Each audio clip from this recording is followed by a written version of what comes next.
Hello everyone. Before we start, make sure to like and subscribe to the channel and leave a comment with where you're from and what time you're watching. That way, YouTube will keep showing you stories just like this one.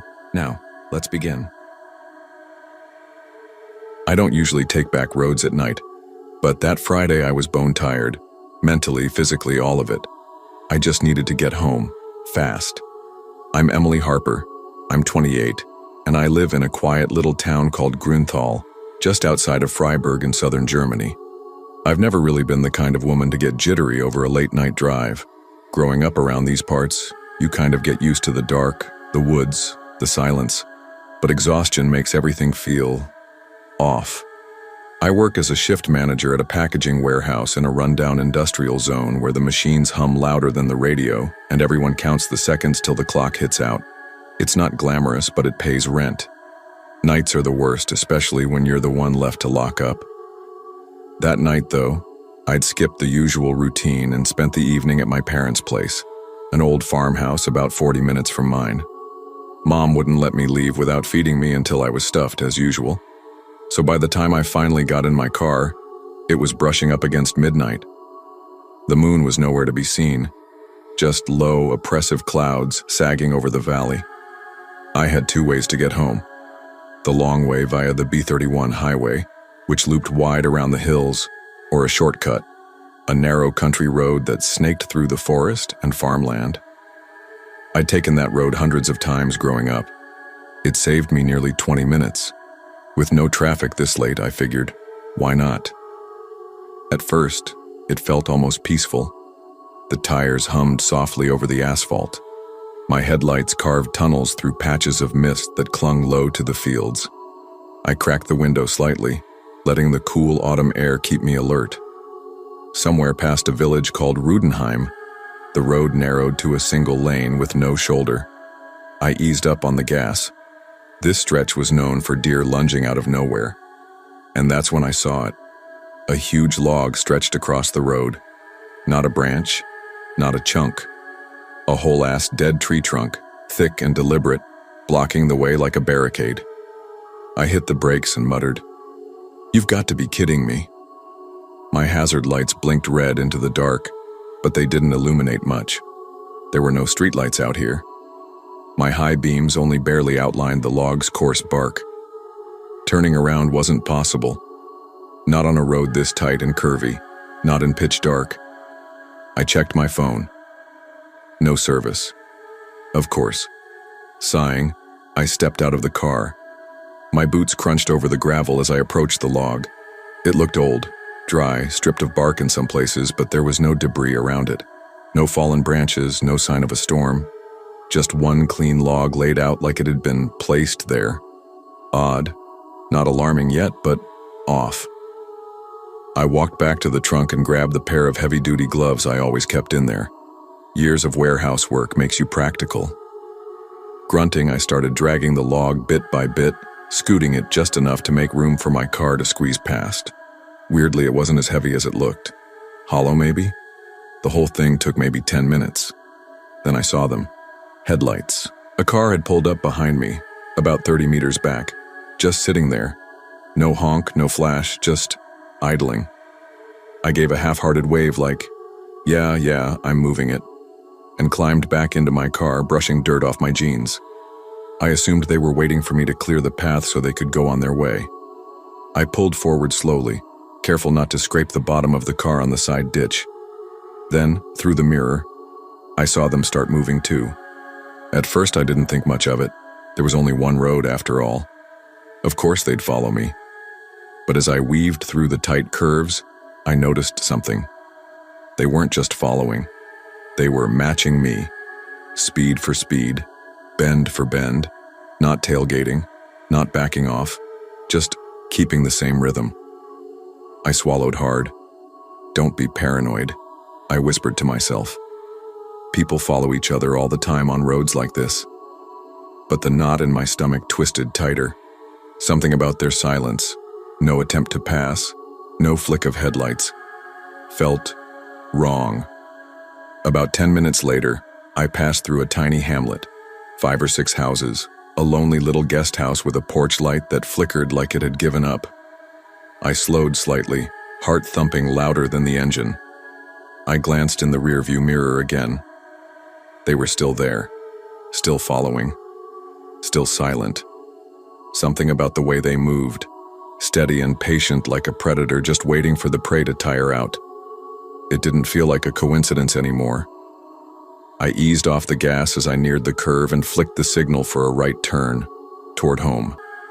The headlights behind me mirrored every move. I glanced down at my phone again. No signal. Still. Only 15 minutes from Grunthal, but something in my gut whispered, "Don't go home." Not yet. Maybe it was just coincidence. Maybe the guy was just another late-night traveler. But if it wasn't... At the next intersection, I turned again, off the main road, onto a narrow back street that ran parallel to my neighborhood. I kept the speed steady, didn't signal, didn't hesitate. The car behind followed. I spotted an empty house halfway down the block, one with yellowed "for sale" signs that had been sagging in the lawn for months. I pulled into its cracked driveway, turned off my lights, and killed the engine. Darkness wrapped around me like a second skin. Then, the car that had been tailing me rolled past. I held my breath. "Keep going. Just go." It didn't. It slowed, stopped, right in the middle of the road. Engine idling, no lights flashing, no one getting out. My heart spiked. I snatched the pepper spray from the cup holder and locked every door with trembling fingers. The other car sat there for a few seconds. Then the driver's side door opened. A man stepped out. He didn't rush or shout. He didn't creep forward either. He just stood there in the glow of his headlights, raising one hand and gesturing, pointing slowly toward the back of my car. Something about it was off. His body language didn't scream aggression, but it wasn't casual either. It was measured. Still, I didn't budge, didn't open the window. Then, he called out. His voice was muffled but clear enough to make out. "There's someone in your trunk," he said, his hands lifted in front of him, palms out. "I swear, I'm not messing with you." I blinked. "What?" I cracked the window an inch. "What did you say?" My voice was tight, clipped. He stayed where he was. "I'm not trying to scare you," he said a little louder. "When you were moving that tree, I got out of my car to help. I was walking up when I saw some guy, sneak into the back of your car, into the trunk." "No," I whispered. "I tried to yell," he went on, "but I don't think you heard me. I didn't want to scare you while you were still driving. I figured I'd follow, make sure you were safe. I called the police too." I stared at him. This could have been a setup, a weird, elaborate lie, but his eyes, they didn't look like a liar's. He pulled out his phone and held it up. I squinted. There it was. Call log. 110, placed about 10 minutes ago. "I gave them your license plate," he added. "They're on their way." My hands were frozen on the steering wheel. The rear-view mirror felt like a black hole, sucking all the air out of the cabin. I had been driving, with someone in the trunk. The trunk wasn't sealed off from the inside either. I drove a hatchback. There was a fold-down seat in the back with a pass-through panel I never used. If whoever it was had known that. Blue and red lights sliced through the dark. 2 police cars came in from either end of the street, tires crunching gravel. Doors opened. Commands were shouted. Flashlights swept across the car. Then they opened the trunk. There was a man inside. He didn't resist, he didn't speak. He looked dazed, eyes glassy, skin pale like wax. He wasn't armed with a gun, but they found a box cutter in his coat pocket. And gloves. Thick, padded gloves. I sat on the curb, knees shaking, clutching a bottle of water an officer handed me. I didn't speak for 30 minutes, just breathed. The man who'd followed me, Adrian, stayed nearby. Eventually, he approached, crouching beside me. "You okay?" he asked softly. I nodded, though I wasn't sure it was true. He explained that he was a paramedic from the next town over. He'd just finished a long shift and was driving home when he saw me struggling with the tree across the road. Something about it didn't sit right with him, and when he saw the man slip into my trunk, he didn't hesitate. He followed, just in case. The police never told me much else, just that the man had a history, break-ins, trespassing, nothing violent yet. But they believed the tree was a setup, a staged obstacle to get me out of the car, a distraction. If Adrian hadn't noticed. Now, I lock my car religiously, even when I'm pumping gas, even on quiet country roads, even when I'm just stepping out for a second. Because the scariest part wasn't the man himself, it was that I never knew he was there. No sound, no movement, no weight shifting in the back. I was alone, but I wasn't.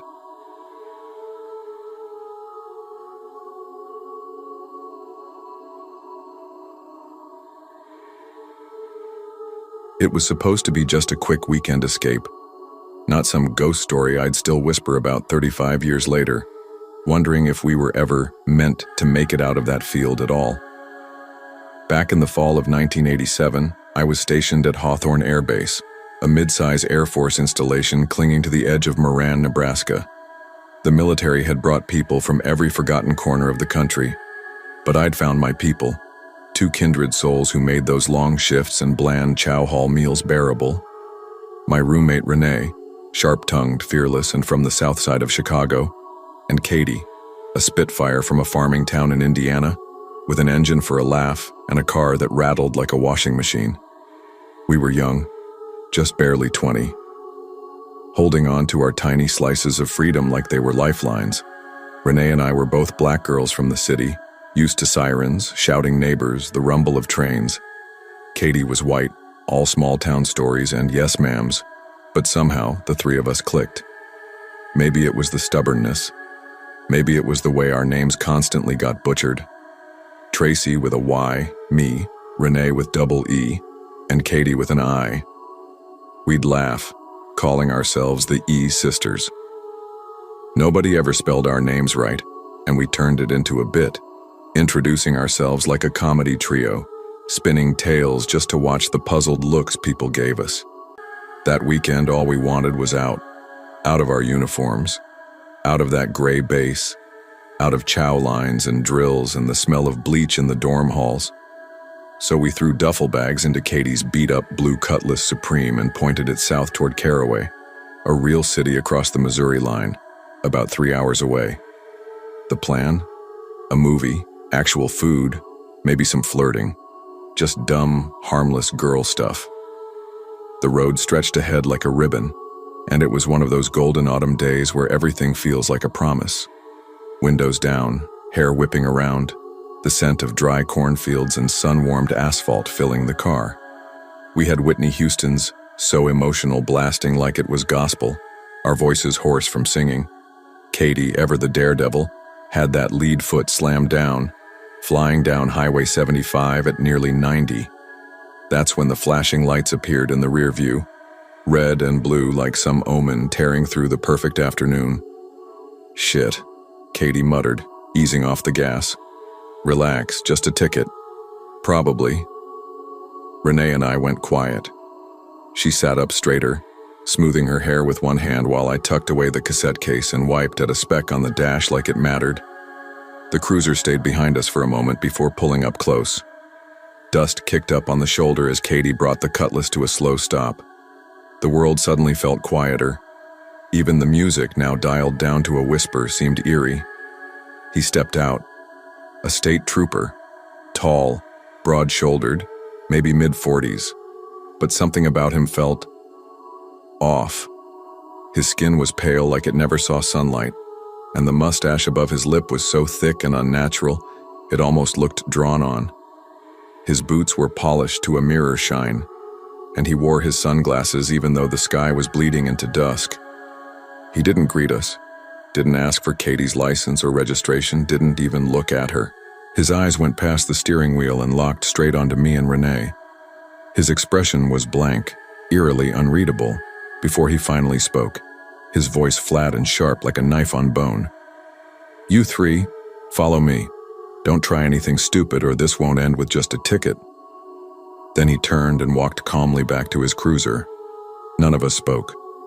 Katie's hands trembled on the steering wheel. I felt Renee's fingers gripping my thigh like a vice. "What the hell?" Renee whispered, voice tight with something between fear and fury. Katie looked pale, dazed. Why didn't he just, what did I even do?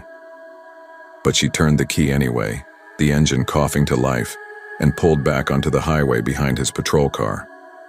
We followed in tense silence. 5 minutes passed, then 10. He veered suddenly onto an unmarked turnoff I hadn't even seen coming. No warning signs, just a battered wooden plank nailed to a fence post. Private road, no outlet. Every instinct in my body screamed, "This isn't right. This wasn't protocol. This wasn't a normal stop." But what were we going to do? He was a cop. We were 3 young women alone in an unfamiliar state, surrounded by nothing but empty sky and miles of corn. The pavement gave way to gravel. Then gravel became dirt. Cornfields rose up on both sides, stalks dry and tall, whispering in the wind like they were trying to warn us. The sun was sliding behind the trees, the sky a burning orange bruise. Nobody spoke anymore. The music was off. Our joy was gone, replaced by a gnawing, primal dread. He finally stopped in front of a sagging old barn tucked into a clearing. It looked abandoned, weathered wood, roof half caved in, except it wasn't. Because 5 men stepped out, all of them armed.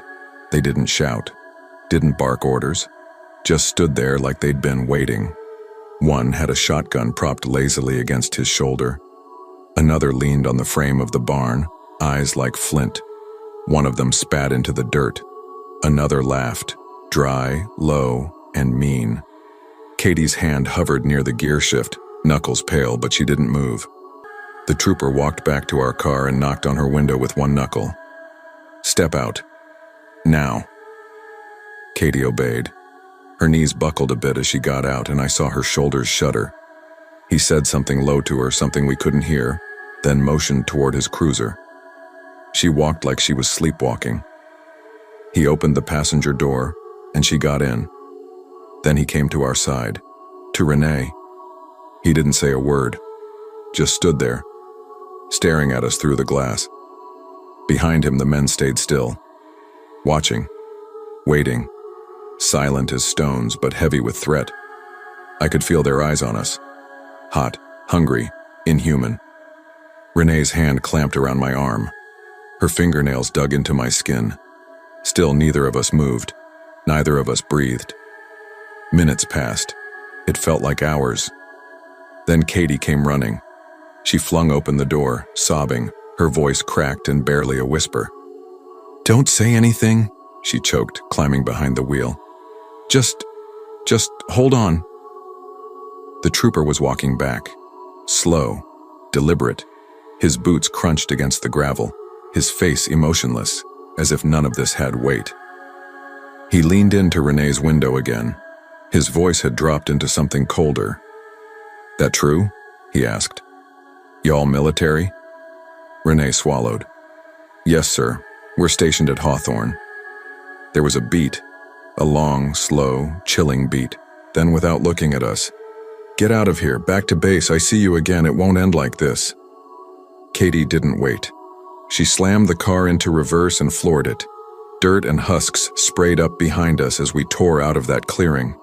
The men didn't move, didn't chase us, just stood like silent ghosts with shotguns watching us disappear. We didn't speak. Not a word. Not until Nebraska's welcome sign passed in a blur and the cutlass finally rolled onto the shoulder. Katie pulled over, hands glued to the wheel, shaking so badly the car rocked in place. "I thought we were gonna die," she sobbed. Renee and I reached for her, pulling her close, arms around each other like lifelines in a storm. Did he hurt you?" I asked, my voice barely more than breath. Katie shook her head. "No, but..." She paused, swallowed. "He asked me what I was doing with 2 ends, said we were probably in a stolen car." Renee flinched. "I tried to explain," Katie said, her voice breaking. I gave him my military ID and then he said if I wanted y'all to walk out of there alive. She couldn't finish. Her whole body curled inward and she broke down completely. Neither of us spoke. We couldn't. My throat burned. Renee covered her mouth, tears streaking down her face. It hit us, right there, on the side of the road in the dark. What almost happened, and what didn't. Only because of a thin laminated rectangle with her name on it. A military ID. We sat there a long time, crying, holding each other, trying to make sense of something that had no shape, no reason. We never told anyone, never reported it, didn't say a word on base. Who would believe 3 teenage girls over a state trooper in the middle of nowhere? We told ourselves to forget it, move on, let it go. But I never did. Because somewhere out there in Missouri, maybe not too far from that collapsing barn, are others. Others who weren't so lucky.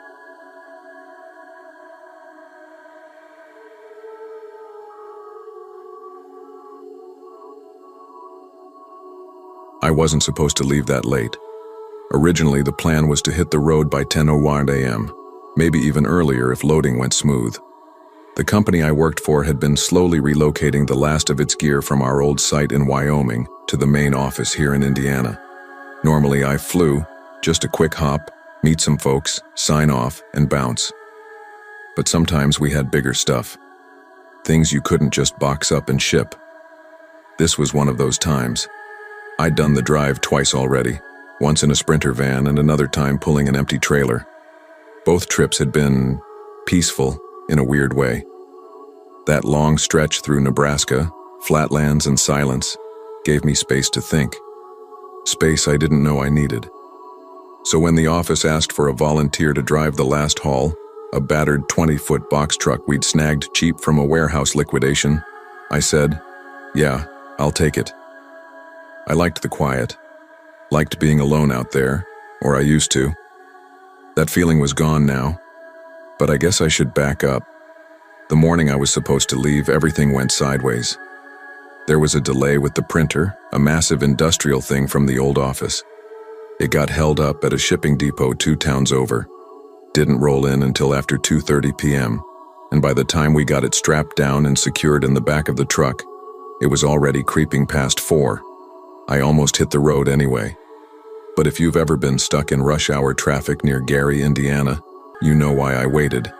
I figured I'd grab dinner, let the worst of the traffic die off, and then head out around 5. Sometimes I wonder if that decision saved me, or got me noticed. By the time I hit I-80 West, the sky was bleeding into twilight. That purple-orange bruise across the horizon always hit me different. The truck's cabin smelled faintly of old dust, diesel, and cracked vinyl. Everything inside rattled and creaked like it was one pothole away from falling apart. The radio barely worked, only catching stations if I angled the dial just right, and the AC only kicked in if I smacked the dash with my palm. But it moved, and I knew the route like muscle memory. The first couple hours were uneventful. Coffee, bathroom, some greasy drive-through burger I regretted halfway through Iowa. By the time the city lights had faded behind me and the radio hissed into static, I shut it off and settled into the hum of the road. My headlights cut through nothing but endless fields and skeletal trees. It was that lonely patch in northern Iowa, a 2-lane stretch that felt like it had been forgotten by time. No gas stations, no cops, just wind and dark. I'd driven it before, but it always felt off. Not haunted, exactly. Just hollow. Like a place that swallowed things, people even, and nobody would ever know. Around 12:30 a.m., I pulled into a rest stop I'd used once or twice before. Nothing fancy, just a dim arc light buzzing overhead, a rusted vending machine humming by the bathrooms, and a couple concrete benches stained with bird crap. The only other vehicle was a pickup parked way down at the far end, backed in, no lights on. I didn't think much of it. I hit the restroom, splashed cold water on my face, trying to shake the fog building behind my eyes. Thought about crashing in the back of the truck for an hour or two, maybe stretch out on the cargo floor beside the printer. But something in my gut said no. That quiet little voice you learn not to ignore after a few weird roadside encounters. When I stepped back outside, my stomach dropped. The pickup? It was parked right next to me now, close enough to scrape my driver's side if I opened the door. I hadn't heard it move, hadn't seen headlights. A man stood between our vehicles, thin, tall, late 40s, maybe early 50s, wore jeans, a faded flannel shirt, and a ball cap pulled low over his eyes. Looked like every third guy you'd see at a gas station. But something about him. He didn't move, didn't speak. Just stood there, perfectly still, like he'd been waiting. Like he knew I'd come out at that exact second. And I froze. "Hey," he said, real casual, like we were neighbors chatting over a fence. "That your truck?" I hesitated. "Yeah," I said, trying not to sound tired or suspicious. He nodded, tilted his head just enough to glance at the back. "You having trouble with it or something? Saw you checking something earlier." I kept my voice flat, just taking a break. He smiled, but it didn't reach his eyes. That smile was mechanical, practiced. "Just wondering. Sometimes those old rigs get weird. Electrical quirks, you know. Lights, brakes." I gave him a tight-lipped nod and didn't answer. Just climbed into the cab and locked the doors as quick as I could. My gut twisted hard. Something about him, his stillness, the way he didn't blink, set off every internal alarm I had. He didn't follow, didn't knock or yell or move fast. He just stood there for a moment too long, head angled slightly toward my truck like he was memorizing something. Then slowly he turned and walked back to his pickup. I didn't waste time. I threw it in drive and got out of there. The next stretch of highway was empty. A long, pitch-black ribbon cutting through nothing. No headlights behind me. No taillights ahead. Just the glow of the moon and my own lights eating up the dark. Every so often, the road signs flashed by in green blurs, and once in a while I caught a glint. Eyes from some animal watching from the ditch. Then it happened. Every single light in the truck went out. Headlights, dash, radio, even the dim glow from the AC buttons, gone. Instant, total darkness. My first thought was electrical. Battery? Fuse? But the engine was still running. The hum was there. I tapped the brake. Nothing. No red glow in the mirror, just black behind me. A void. I didn't panic right away. I pulled off to the shoulder slow, careful, blinking into the dark like it would help. My heart thudded like a drum in my throat. I sat there gripping the steering wheel, fighting the cold sweat building on my neck. Then, out of pure frustration, I slammed my palm against the dashboard. Everything snapped back on. Lights, gauges, the whisper of the AC, like it had never happened, like the truck had just blinked. But my stomach flipped. I'm not a superstitious guy, but I'm not a damn fool either. Something was wrong. The timing, the way it all cut out right after that guy mentioned electrical quirks. Why say something so specific? Why that? Unless he knew. I kept driving, eyes glued to the mirrors. Fear climbed from my gut into my throat like bile. I remembered a 24-hour gas station about 10 miles ahead, just past the county line. A town called Avery. I'd fueled up there before, it was familiar. It felt safe. I rolled into the station around 1:30 a.m., pulled up to the farthest pump, and jumped out. The air was crisp, almost metallic. I jammed the nozzle into the tank, heart still racing. Then I saw it. That same damn pickup. Same faded red paint. Same dent in the bumper.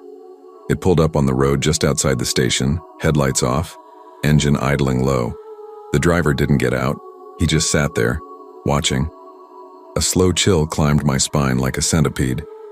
I didn't even finish pumping, left the nozzle dangling, walked, fast, toward the front doors of the store. Just as I was about to reach them, a sheriff's cruiser pulled into the lot. 2 deputies inside, probably looking for coffee or killing time. I waved, Tried to smile like I wasn't barely keeping my nerves from spilling out. "Evening," I said. My voice cracked a little. "Hey, quick question. Road west of here in good shape? Got a long haul, just want to make sure I'm not heading into any closures." The female deputy nodded. "Should be fine. Clear night." I turned my head slightly, motioning back toward the road. Just saw someone acting strange. That truck's been behind me since a rest stop. Same one just pulled up out front. Could be nothing, but felt off. The other deputy glanced down the road. The pickup peeled off fast, no hesitation. Tires squealed and it vanished into the night. They offered to escort me to the county line, but I said no. Told them I was probably just overtired, paranoid. They didn't argue, but the woman didn't look convinced, not fully. I got back in the truck.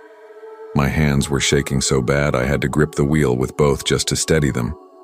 I drove 20 more minutes in that fragile silence, still checking the mirror every few seconds. Then I saw it, a motel sign, glowing weakly off the side of the road. 2 stories, looked half abandoned. I didn't care.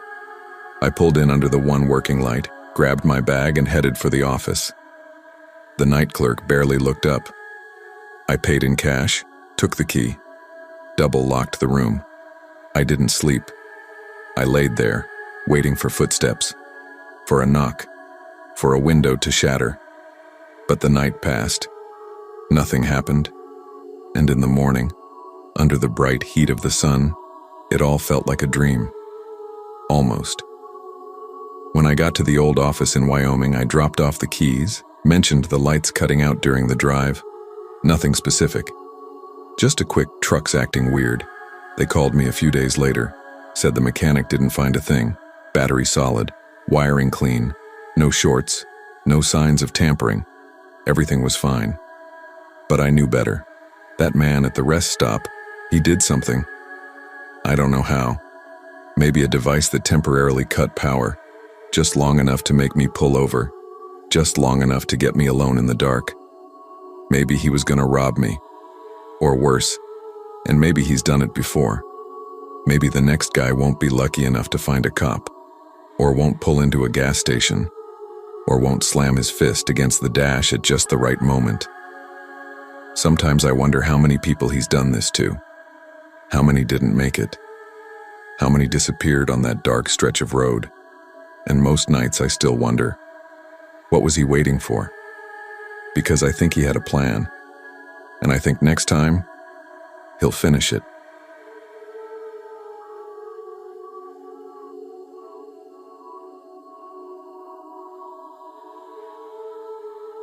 It was supposed to be one of our harmless late-night drives, the kind we took when the air in our apartment got too thick with silence or tension, when sleep felt like a distant rumor and the city felt like it was choking us.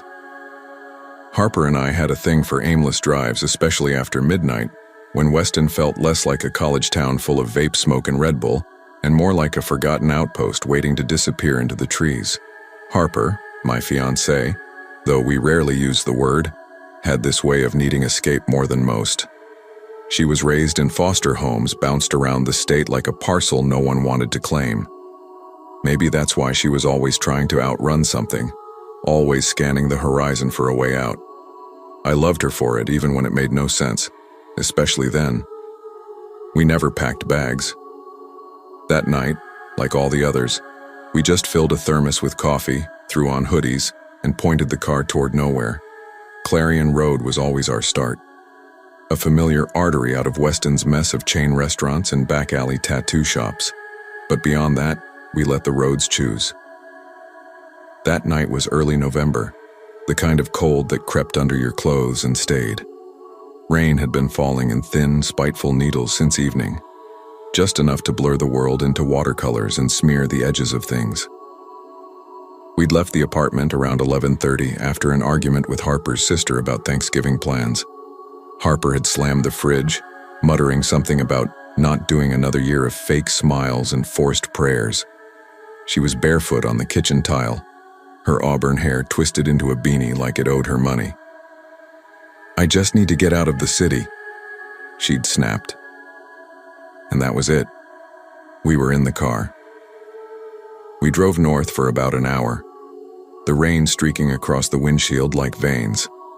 Harper had her boots up on the dash, fingers flipping through Spotify, then Google Maps, then back again. Her breath fogged the window. "Where the hell are we?" she muttered, squinting at her phone. "It says we're near Barrett County. That can't be right. We should have hit Route 88 by now." Barrett County. The name sat wrong in my mouth. A place more rumor than location. I'd heard about it growing up. How people ended up on those roads and turned around hours later with stories that didn't quite add up. Nothing concrete, just off. The pavement beneath us cracked and thinned until it wasn't really pavement anymore. More like gravel slush.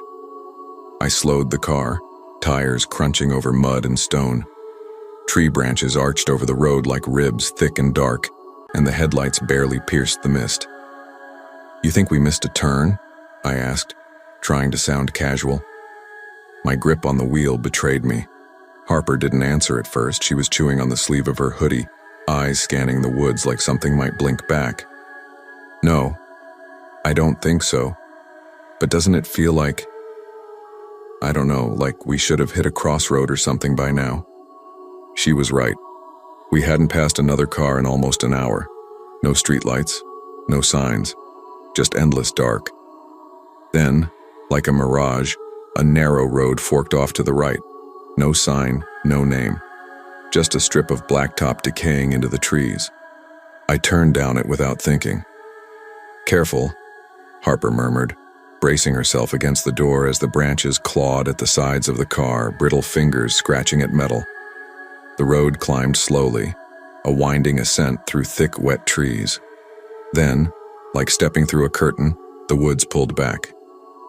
We rolled into a clearing, and there it was. The house. Colonial style, 2 stories, old as hell, and leaning just slightly to one side like it had been caught mid-sigh.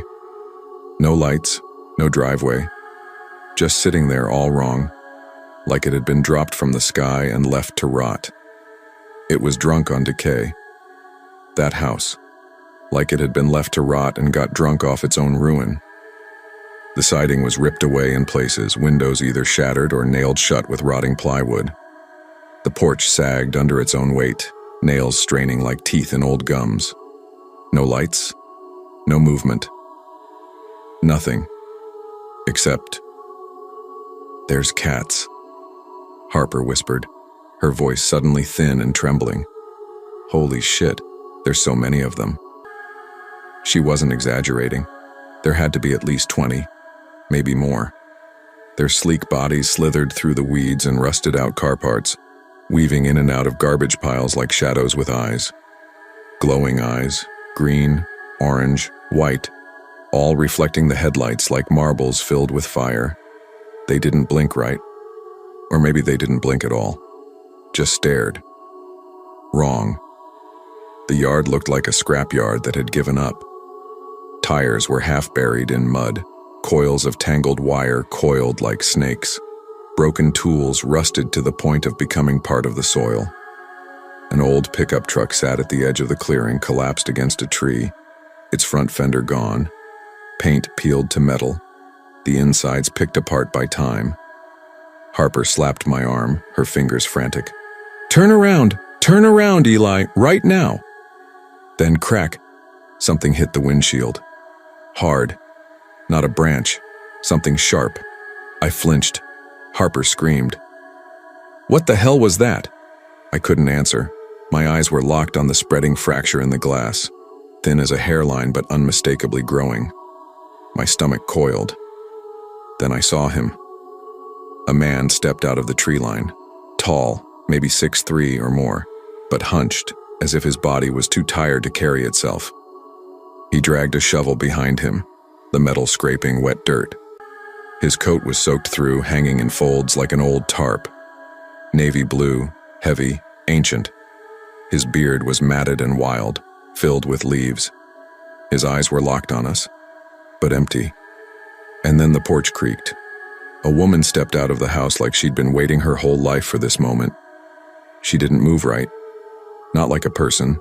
more like something that had learned to act human, but only got about halfway there. Her hair was long, gray, tangled like rope pulled from a well.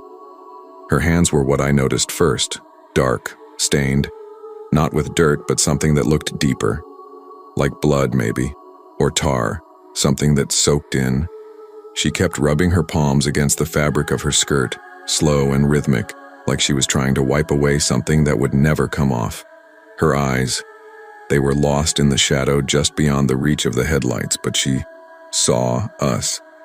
I felt it. We both did. The cats scattered like they knew something bad was about to happen. Harper started hitting the door lock button over and over, her hand shaking.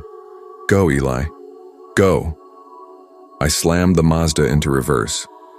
The tires jumped and bounced over metal and roots, fishtailing wildly as I backed down the narrow road. Trees reached in from both sides, and every second I thought we'd clip one and get stuck. But we didn't breathe, not really, until the gravel crunched beneath us again, and we were back on the main stretch. 15 minutes later, the trees began to thin. "Jesus Christ," Harper whispered. She was crying, curled up in the passenger seat, knees pulled tight to her chest. "What was that place?" "I don't know," I said. "I don't want to know." But something gnawed at me and I glanced in the rear view. Headlights. Just one pair. Close. "Are they following us?" I asked, hearing my own voice shake. Harper sat up fast, wiping her face with the sleeve of her hoodie. "That's the truck," she said, pointing. "That's the fucking truck. Same grill, same rust, same busted fender. Eli, it's them." I turned. They turned. Another road. They followed. A third. Still behind us. I hit 80 on a road slick with rain and barely meant for 45. Every bump in the asphalt sent panic through my chest. The only thing that kept me going was the thought of losing that truck. Finally, we hit a town. Mosswood, not home, but real. It had lights, buildings, people, a gas station, still open. I skidded into the lot, threw the car into park, and jumped out like I needed gas even though the tank was half full. Anything to not look like we were running. The truck rolled by slow, real slow. The driver's head never turned, but I felt him watching, felt it like a draft on the back of my neck. We waited 20 minutes before leaving. I bought a protein bar. Harper grabbed a bag of chips she never opened. She just stared at them the whole ride back. That drive home to Weston was the longest I've ever had. Every pair of headlights behind us made my stomach knot. Every turn felt like it might lead us right back to them. When we finally pulled into the apartment lot, it was 3:40 a.m. Harper sat in the shower for over an hour, fully dressed, water scalding. I stayed on the bed, staring at the cracked corner of the windshield, thinking about the woman's hands, the way she rubbed them like she was trying to remember what they felt like once, or trying to forget. We never went on a night drive again, and I still check my rearview mirror every single time I pull out of the lot, just in case.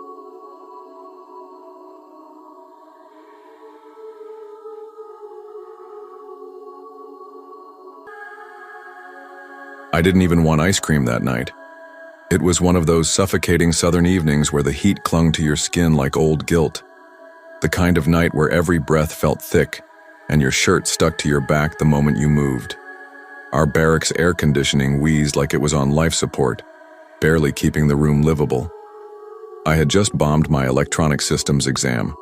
2 solid weeks of cramming flushed straight down the drain. I felt stupid, irritable, and trapped. The sort of mood where even walking into a wall sounded better than sitting in your own failure. It was late April. I was 19, about to turn 20 in a couple weeks, stationed at a Navy tech school about half an hour outside some nowhere town called Granville, South Carolina. That kind of town where everything felt just far enough to make walking a pain, but not far enough to keep you from trying when the boredom hit. I didn't have a car, but Caleb did. Or rather, he had access. Caleb was this easygoing Georgia kid who somehow made flunking feel like a shared inside joke instead of a personal disaster. His buddy Mason was the one with the wheels, though. Mason. Mason was something else. Stringy, twitchy energy. Always talking fast like he was trying to outrun some thought in his own head. A Brooklyn transplant with a beat-up silver Tacoma and a suspicious number of connections. I wouldn't call him a friend, more like a necessity with gas money. That night when I muttered, "Man, I could really use a milkshake or something cold," I wasn't expecting anything, just venting into the hot air. But Mason caught it, raised one eyebrow, and smirked. "Maple Creary," Caleb chimed in, grinning.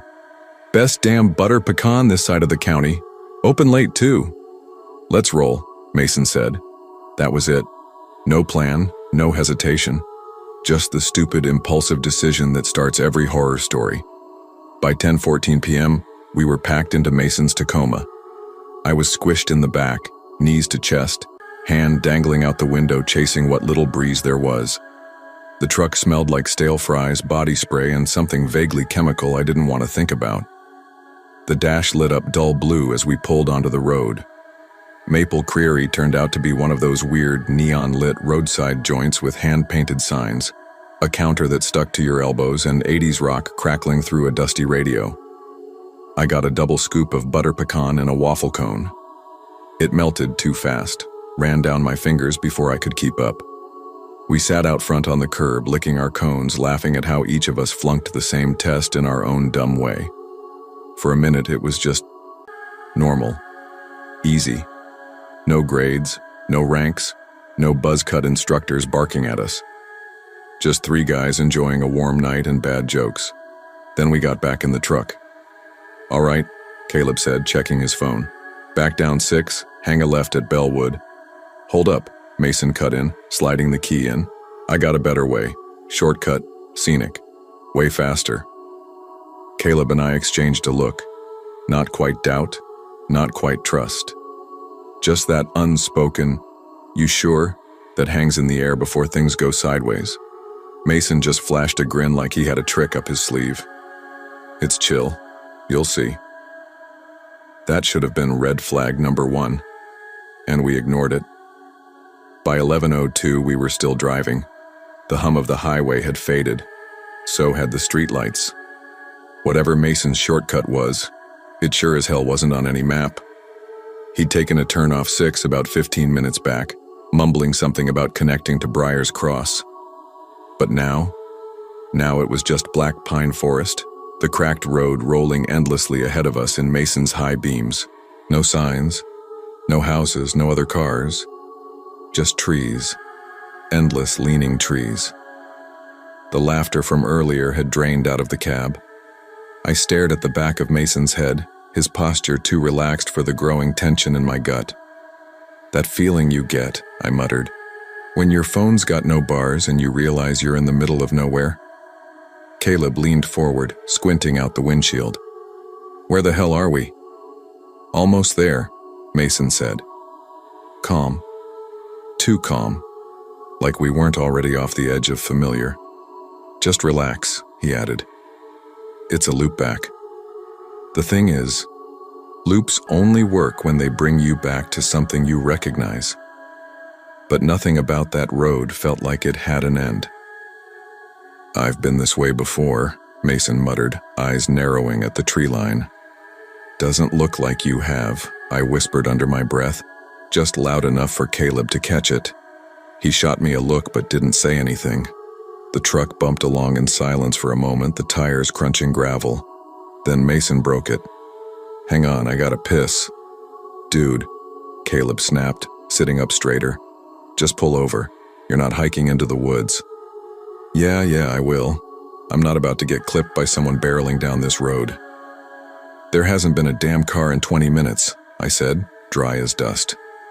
But Mason was already slowing down, scanning the sides of the road like he was picking out a campsite.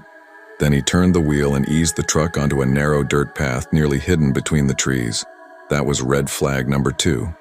And just like the first, we ignored it. 11:19 p.m. I remember the exact second the Tacoma crossed the tree line. The forest swallowed us whole. No moonlight, no stars, just black. The headlights hit twisted underbrush and crooked pine trunks. The dirt road was barely wide enough for the truck and riddled with ruts. This wasn't a road, it was a trail for hunters or something. Not where you took joyrides after dark. "Dude, seriously," Caleb said, his voice sharper now. "Turn around. This is someone's property. People around here don't like strangers. You're gonna get us shot." "Relax," Mason muttered, still creeping forward. "I'm just getting off the main road. Just for a minute." My stomach knotted. Something felt wrong. Not just bad decision wrong. Wrong. Instinctual. Ancient. The kind of wrong that made the hairs on your arms lift before your brain could make sense of it. Then we saw it. 11:22 p.m. A fire. But not a campfire. This was a bonfire, huge and alive, flames licking 20 feet into the air. It roared in a small clearing ahead, its orange glow pulsing through the trees like a heartbeat. Too big for cooking, too big for warmth. This was either celebration or cremation. Caleb leaned forward and whispered, Nope, back up, now." I was already moving. I pushed up between the seats, trying to get a better look. Then I froze. There were people, figures moving around the fire, slowly, deliberately, and others stepping out from the trees behind us. They weren't running, they weren't shouting, they were just walking, closing in, silent. Shapes at first, then more. Pale, thin silhouettes emerging from the woods on both sides. No sounds but the fire and the crunch of dirt under dozens of feet. "What the—" I started.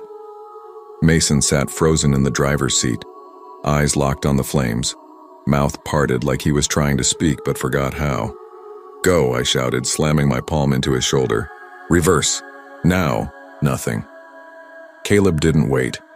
He yanked his backpack open and pulled out the heavy-duty flashlight he always kept in it. Navy issue. He clicked it on and started sweeping the beam around us. The light caught one of them to the right. It didn't flinch, didn't blink, didn't raise a hand, just kept walking. "Mason," Caleb barked. "Back up. They'll move." Finally, Mason twitched like someone unplugged him from a nightmare. He gripped the gear stick, teeth clenched, and slid us into reverse. The truck groaned as it began inching backward. I crawled over the seat and locked all 4 doors, slammed the back window shut and rolled up mine. Then I just sat there, heart slamming against my ribs, breath catching in my throat. Caleb's flashlight beam swept behind us. He wasn't saying anything, just staring. Then he murmured something, almost too low to hear. "They don't have faces." I whipped my head around. "What?" He didn't respond, just kept shining the light. I looked, just for a second. Figures, yes, moving, still coming toward us, but no eyes, no nose, no mouths, just pale, stretched skin, smooth where faces should be, unnatural, like someone forgot the last step of building a person. The flashlight flickered once, then the crowd parted. Mason didn't wait for a cue. He hit the gas. The tires spun, kicked up dirt, then caught. The truck lurched backward hard, branches scraping the sides, pine needles slapping the windshield. We shot out of the trees like the forest spat us out. Back on the road, back under the stars. No one spoke. 12:03 a.m. We rolled into the base. Not a word between us. Mason didn't take us back to our building. He pulled into the farthest edge of the parking lot, engine still running, just sat there staring at the dash. I opened the door first. The slam echoed louder than it should have. Caleb followed, but before I could step away, he stopped me. "I saw them," he said quietly. "Up close. I wasn't kidding." "I know," I replied. And I did. There was nothing else to say. Mason never brought it up again. None of us did. We stopped going out at night, no more milkshake runs, no more late drives. We drifted apart.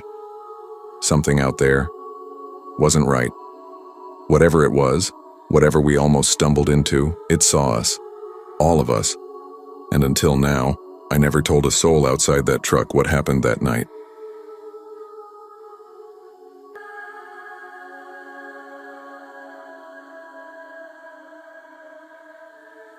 I used to think I was tough, someone who didn't scare easy.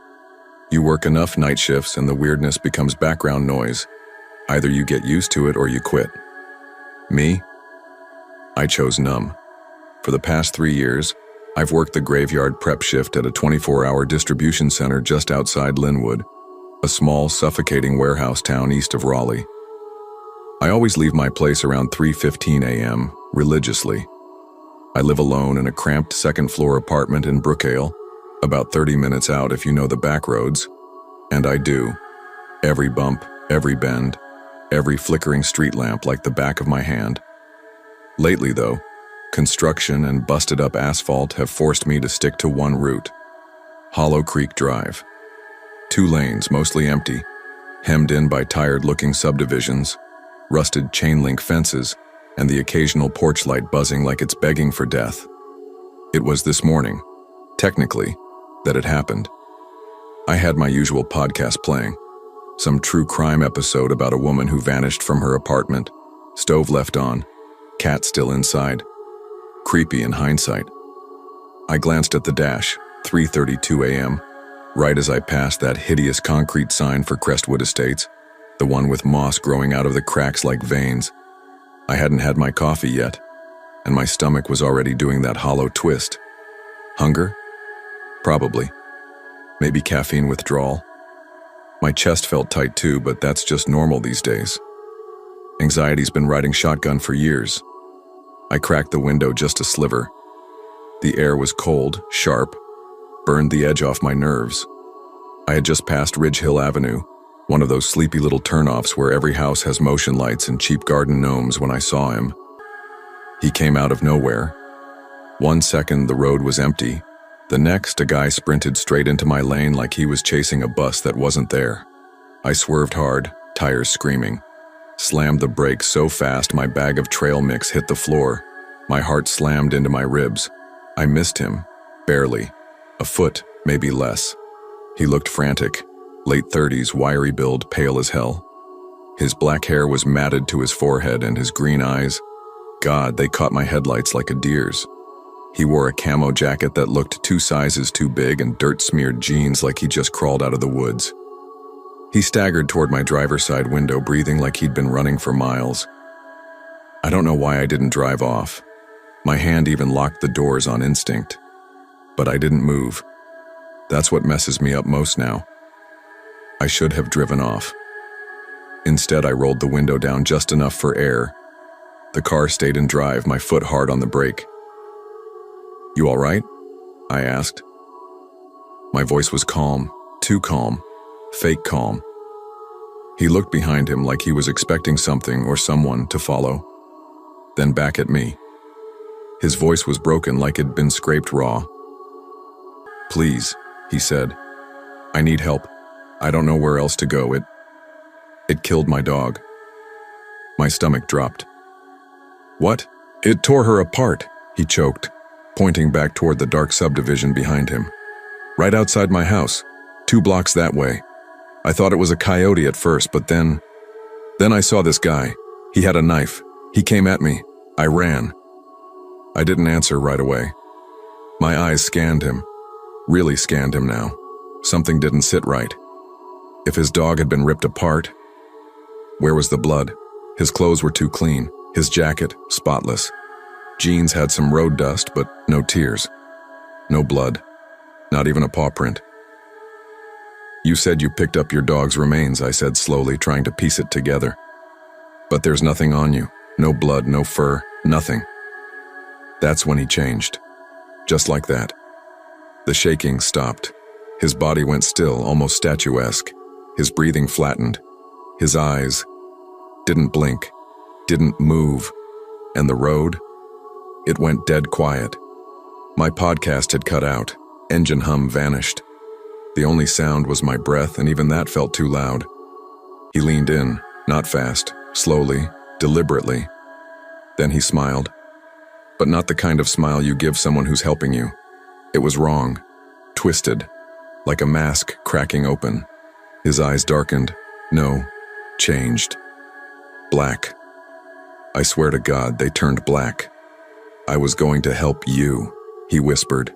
Then he laughed, sharp, too loud, right in my face. Before I could react, his hand grabbed the door handle. I screamed, slammed my elbow into the window button, rolled it up as fast as I could, hit the gas with everything I had.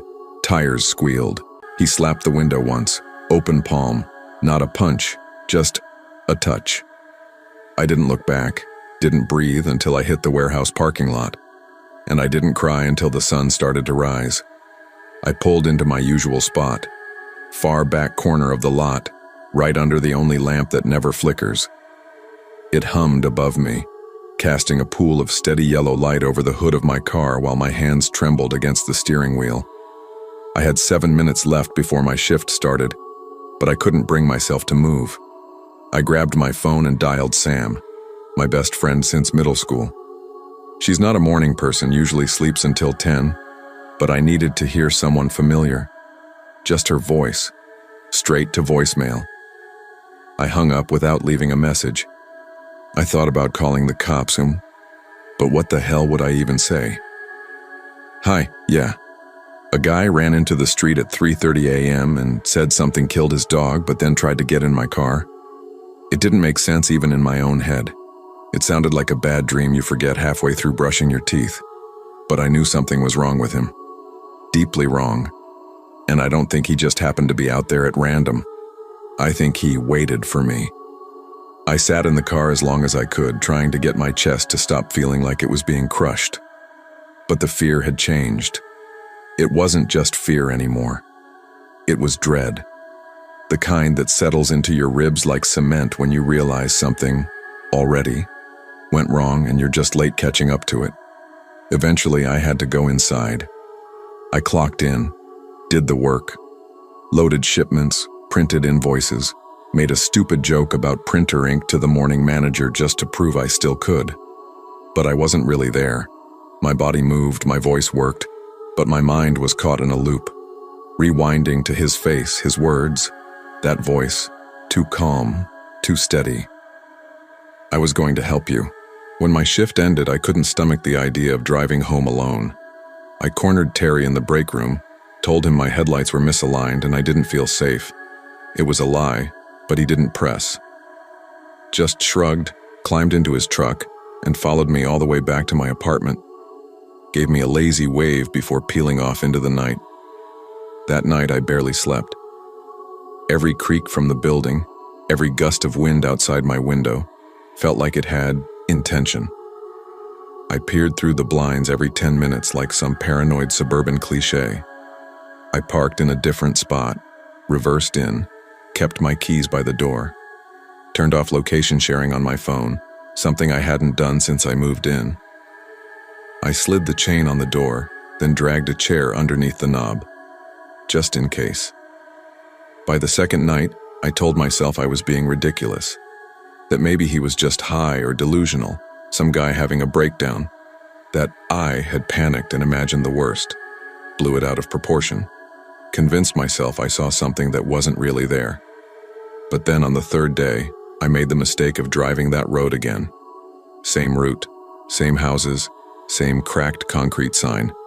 And there, right on the shoulder where he'd first appeared, was something new. A small, neat pile of 6 flat stones, stacked, deliberately, balanced like a cairn someone might leave at a grave. And on top of the rocks was a tiny white dog collar. No tag, just the collar. I didn't stop, didn't slow down, just stared at it in my rearview mirror until it vanished behind me, swallowed by the dark. It's been 3 weeks. I haven't taken Hollow Creek Drive since. I go the long way now. 35 minutes instead of 30. More lights, more cars, less shadows. I even pushed my start time to 6 a.m. so I wouldn't be out during the dead hours. The hours when things like him are moving around.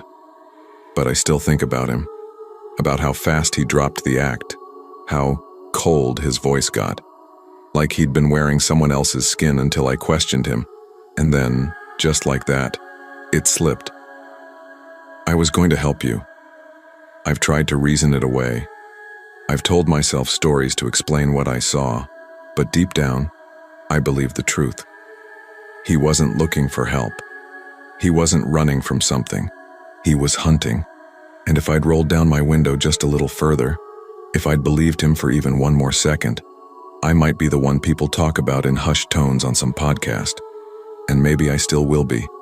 Because sometimes, just before the sun breaks the horizon, when the streets are silent and the sky's still holding on to the last of the night, I feel it. That tight pull in my stomach. That same knot. Like something out there remembers me. Like he's still waiting for me to forget him.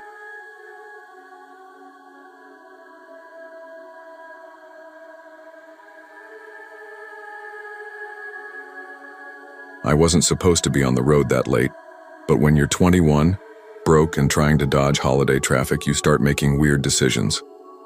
Finals had just wrapped up, and I was so damn ready to leave behind the gray cinderblock walls of campus housing and that thin mattress that had been messing up my back for months. So I packed up my beat-up Nissan hatchback with Red Bulls, gas station snacks, and half-folded laundry bags, and hit the road heading south. My name's Emily. Back in 2016, I was a junior studying environmental science at a state university in Indiana. My parents had just moved to some quiet little town in northern Alabama, so this was my first solo drive home, roughly 7 hours if traffic didn't screw me. That night it was just me, miles of open highway, and the sweet thought of crashing in my old bed by morning. The plan was easy. Avoid the daytime madness, save gas by cruising at a steady pace, and maybe stop somewhere for a chocolate milkshake. I rolled out of campus around 5 p.m., just as the sun started leaking orange across the sky. By the time I hit Kentucky, it was creeping past midnight, and everything outside looked like velvet stretched across the world, black and still with the occasional flicker of a passing billboard or a half-lit rest stop. I was somewhere along Route 9, this long stretch of mostly empty highway snaking through southern farmland and forest. No streetlights, no cars for at least 20 minutes. Just me, the road, and my car stereo playing a mix of the Lumineers, Lord Huron, and Fleetwood Mac. It felt quiet in a comforting way. Earned silence after the chaos of finals week. Until it didn't. I was stopped at this lonely red light on the edge of some place called Pine Hollow, fiddling with my phone trying to skip a song I'd heard too many times, when I noticed headlights in my rear view. Big, bright, close. It was an 18-wheeler, orange cab, loud engine, and it rolled up on me way too fast for an empty road like that. At first I brushed it off. Trucks run through the night all the time, especially along freight corridors like this. But something about the way it didn't slow down made my chest tighten. It kept coming. Fast. Too fast. Until it was practically kissing my bumper. I got nervous and flipped my turn signal, easing into the right lane to let it pass, but it didn't pass. Instead, it shifted lanes too, right behind me again. I felt a twist in my gut. I tapped the gas, sped up a little, so did it. When I switched lanes again, it followed. Now it was beside me, not overtaking, not falling behind, just cruising, matching my speed, matching me. Then the spotlight, one of those mounted ones on the truck's side mirror, snapped on out of nowhere. It aimed straight into my window, blinding. I yelped and jerked my eyes forward, hands gripping the wheel. The beam cut across my face, then slid to the passenger side and just stayed there. The inside of my car lit up like a stage, every corner of it exposed in stark, sterile white. My heart started pounding so loud I swear I couldn't hear the music anymore. My heart lurched. My mouth went bone dry. "What the hell?" I whispered, barely hearing myself over the hum of the engine. My fingers clamped tight around the steering wheel. Was he trying to get my attention? Did he think I had a flat or maybe a busted taillight? That didn't make sense. He'd been behind me a few minutes ago. If something was wrong with my car, he would have seen it then. And anyway, truckers don't do this. Not at midnight. Not on empty highways. And definitely not to women driving alone in beat-up Nissans. I eased off the gas, hoping he'd pass me. He didn't. He slowed down too, perfectly matching my speed. My heart thudded, then the spotlight snapped off. The truck glided smoothly in front of me, merging into my lane like it belonged there. His brake lights flickered once. Not hard. Just a tap. like he was testing me. I swallowed and slipped over into the right lane again, trying to take back control, trying to breathe and remind myself I was being dramatic. Maybe he was just screwing around. Maybe he'd keep driving. But he didn't. He followed, swung beside me again, closer this time. Then the spotlight burst to life, aimed dead into my car's interior. Everything was awash in harsh white. It was like being on stage, exposed and glowing in a theater of darkness. The music in the background faded to nothing, just a distant thrum. My hands went numb on the wheel. My chest fluttered, shallow breath catching. I didn't dare look at him. That was the first moment I felt it. Real fear, not just nerves. The kind of fear that wraps around your windpipe and whispers, "You're prey now." "Okay," I muttered to myself, knuckles white. "Okay, screw this." I stomped on the gas. The engine whined like a kicked dog, but the car responded. I hit 80, then 85. The truck stayed with me, pacing me. I pushed harder. 90, 95. The Nissan shook beneath me, the whole car humming in protest. But finally, the headlights in my rear view started to shrink. Twin embers flickering out. The highway was straight. No turns, no exits, just asphalt and silence. I thought that was it. I was wrong. A minute later, less, I saw them again. The lights, bright. Closer now. Too close. I looked in the mirror. My stomach flipped. He was back, and he wasn't playing anymore. The truck flew forward with a speed that made no sense for something that size. It closed the distance in seconds, pulled up beside me again, and this time, it veered. Not hard, just a little.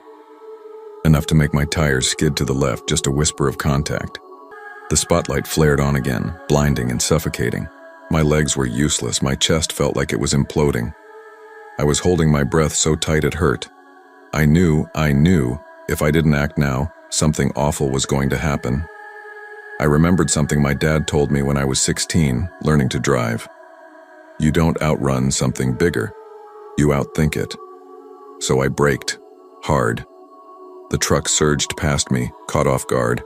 I yanked the wheel and ducked behind it, into the blind spot near the trailer's tail end, using its own bulk to shield me. I stuck there, heart hammering like it was trying to crack my ribs. That's when I saw it. A dimly lit exit ramp, the kind you almost miss even in daylight. The green sign was half burned out, but I didn't care. I waited until the truck's cab passed the exit line. Then I jerked the wheel hard and flew down the ramp. I didn't know where I was going. Didn't care. I passed a shuttered gas station, then a dark diner. Then, thank God, a 24-hour burger joint, lit up like salvation. The parking lot was empty. Neon lights buzzed like angry bees. I pulled in fast, parked sideways behind a dumpster for cover, and jumped out shaking. My first thought, is something wrong with my car? I circled it twice. Tires looked fine, lights worked. No leaks, no busted glass, no sign of anything. I stood under those humming yellow lights for what felt like forever. 10 minutes, 15, watching, waiting. The truck never came. Eventually, I went inside, ordered a black coffee I didn't want, just to stay busy. The cashier, some tired-looking guy who barely looked up, asked nothing. I asked if he'd seen a big orange semi pull in off the highway. He shook his head slowly. "Haven't seen a soul in half an hour," he mumbled. I sat at the window, staring at the road. Another 20 minutes. Still no truck. Finally, I got back in my car and drove slow, nerves raw, to the cheap hotel I'd reserved just a couple exits down. I checked in, double-locked the door, curled up in the middle of the bed, TV on low for comfort. I didn't sleep, not really, and I never reported it. What would I even say? Hi, a truck chased me with a spotlight, nearly ran me off the road. No plates, no company name, nothing. But it happened. I know what I saw. I told my parents traffic held me up. Told my friends I was just tired. I never drove that route again. And even now, years later, every time I see a big rig alone on a dark highway, My stomach knots up like it's bracing for impact. I still think about that spotlight, the way it searched through my car, like it was looking for someone, or something. And I wonder what would have happened if I'd pulled over.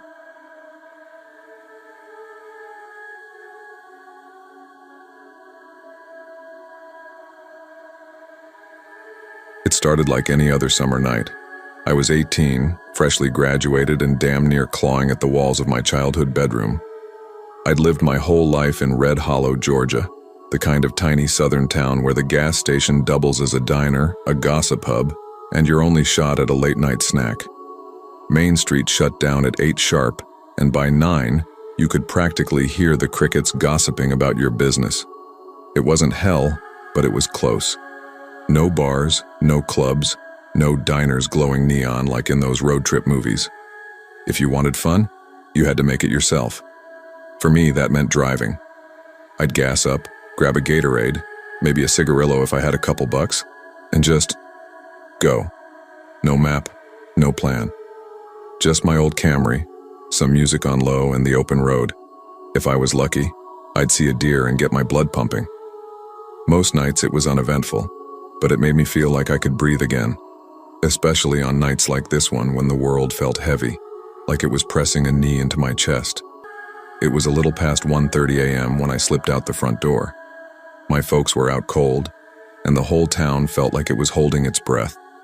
I shot Caleb a lazy, "You up" text but didn't wait around for a reply. He probably passed out with Xbox on again. The streets were dead quiet, just the hum of the engine and the shuffle of my Night Drives playlist echoing in the stillness. I didn't plan on going far, just a cruise down Briar Hollow Road, a skinny 2-lane strip wrapped in pine trees that leaned in like they were keeping secrets. At the end of it sat Ravenwood Preserve. No campgrounds, no cabins, just winding trails and warning signs about poison ivy. Last time I'd been there was with Caleb and Jess, trading ghost stories and sneaking cheap beer from Caleb's dad's busted cooler. Felt like another lifetime now. This time it was just me. About 10 minutes in, the streetlights vanished. My high beams became the only thing separating me from complete blackness.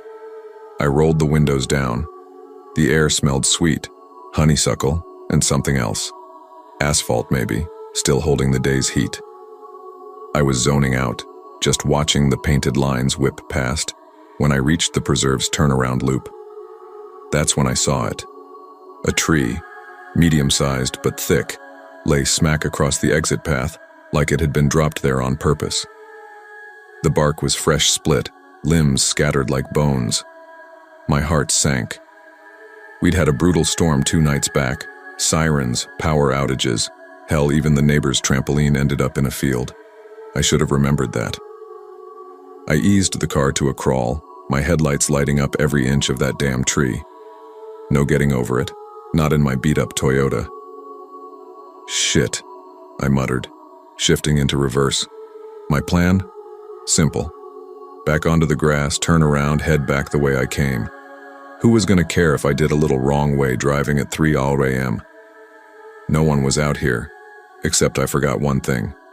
Summer storms meant summer mud. The second my back tires hit the grass, I felt it. Soft, slick, unforgiving. I tapped the gas. The wheels spun, slapped it into drive, spun again, back into reverse, more spinning. Mud kicked up onto the windows. The rear end dipped like the earth was trying to swallow my car whole. God damn it, I groaned, slamming my forehead gently against the wheel. My phone had 2 bars, thank God. I didn't even think. I called Mom.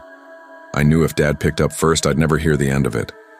She answered on the 3rd ring, voice thick with sleep. Hello? Hey, it's me. Don't freak out, okay? I'm fine, but I need help. I gave her the whole story. The drive, the preserve, the mud, the tree. Silence on her end. Then a soft, frustrated sigh. Jesus, Isa, what the hell were you doing out there? I couldn't sleep, I said, quiet now. She exhaled again, long and slow. All right. I'll call a tow truck. Sit tight. I'll call you back. You're probably going to be stuck there at least an hour, hour and a half, my mom warned. Just stay in the car, lock the doors. "I will," I said. We hung up. I reached over and clicked the locks shut, each one thudding louder than it should have. That's when I saw them. Just past where my headlights faded into darkness, maybe 30 yards out, was a wide open field. I must have passed it a dozen times before and never really noticed it, but now it was lit up in the weirdest way. Dozens of tiny glints, eyes, deer, at least 30, maybe more, just standing there, grazing, heads lifting now and then to stare at me.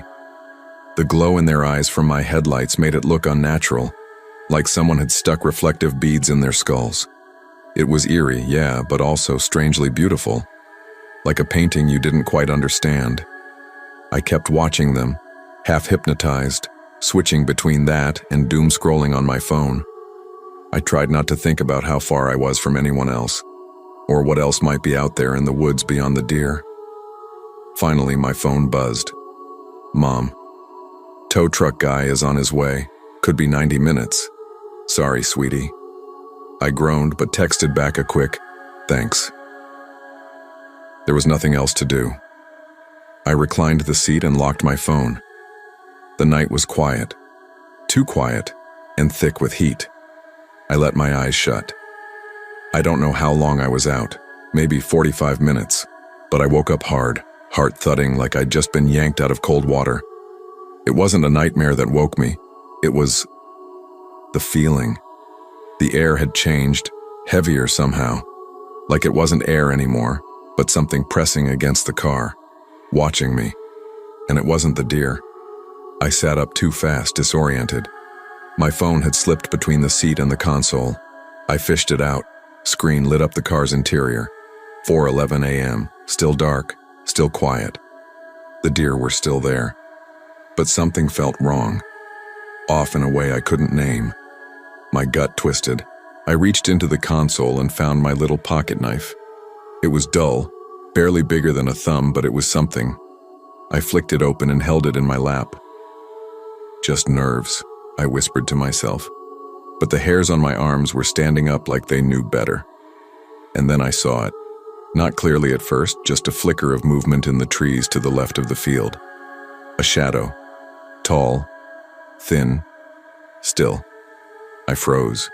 My breath caught in my throat. The deer didn't move, didn't bolt, didn't even seem to notice, but I noticed. I leaned forward, trying to see better. My headlights didn't quite reach that far, but I could make out a shape.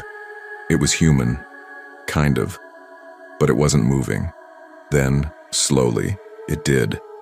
One step forward, then another. Out from the trees, not fast, not charging, just watching. My hand slapped the key into the ignition. I turned it. Nothing, no engine, just a hollow click. I tried again. Click. "Oh, come on," I hissed, panic flaring in my chest. The lights, I'd left the damn headlights on too long. Third try. The engine coughed, then roared to life. I slammed the gas. The tires spun, mud flew. The back end dipped again. I screamed, punched the steering wheel, tried again. This time the car jerked forward a few inches, enough traction to budge. I looked up. The figure was closer. Still walking, still watching. I floored it, rocking the car back and forth, mud spraying across the windows. Finally, mercifully, the tires caught. The Camry leapt forward, bouncing onto pavement with a sickening jolt. I didn't stop. I didn't look back. I didn't even breathe until I was halfway to the main road. A few minutes later, I passed the tow truck heading in the opposite direction. I didn't slow down, didn't wave, just kept driving like hell was chasing me. When I pulled into my driveway, the sky was turning that weird, bruised blue color. I sat there in the car, engine off, staring at the windshield for a long time before going inside. I told my mom the tow guy never found me. I didn't sleep that whole day. That was 2 years ago. I've been back to Ravenwood since then, but never alone and never after dark. I still don't know what I saw that night. Maybe it was just a hiker, someone restless like me, pulled out there by boredom and bad decisions. But I don't think so. Something in me, something primal, knows that whatever it wasn't lost. It was waiting.